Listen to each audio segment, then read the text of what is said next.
जलविद्युत निर्मितीसाठी pumped storage धाटणीच्या प्रकल्पासाठी महाराष्ट्र शासन आणि NTPC, Welspun new energy, NHPC, renew hydro power, THDC India, Torrent power, Adani green energy या कंपन्यांशी महायुती सरकारने नुकतेच सामंजस्य करार केले। यामुळे 62,550 इतकी रोजगार निर्मिती होणार आहे। उपमुख्यमंत्री देवेंद्र फडणवीस यांच्या पुढाकाराने हे विक्रमी करार करण्यात आले असून त्यातून 35,240 मेगावॉट वीज निर्मिती होणार आहे। राज्यातील या प्रकल्पांमध्ये सुमारे 1,88,750 कोटी रुपयांची गुंतवणूक, तर राज्यात 2030 पर्यंत 50% वीज निर्मिती ही नैसर्गिक ऊर्जा स्रोतांमधून होणार आहे। या करारांमुळे शाश्वत वीज निर्मिती आणि अर्थव्यवस्था वाढीस मोठा हातभार लागणार आहे।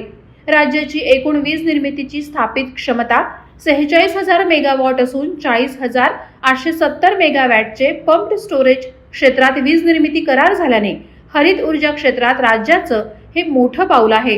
राज्यात सौर ऊर्जा निर्मितीतही लक्षणीय वाढ होणार आहे। 35,240 मेगावॉट वीज निर्मिती होणार असल्याने राज्यात विजेचा तुटवडा संपणार आहे। नवीन रोजगार निर्मिती होणार असून ऊर्जेमुळे उद्योगधंद्यांना चालना मिळणार आहे।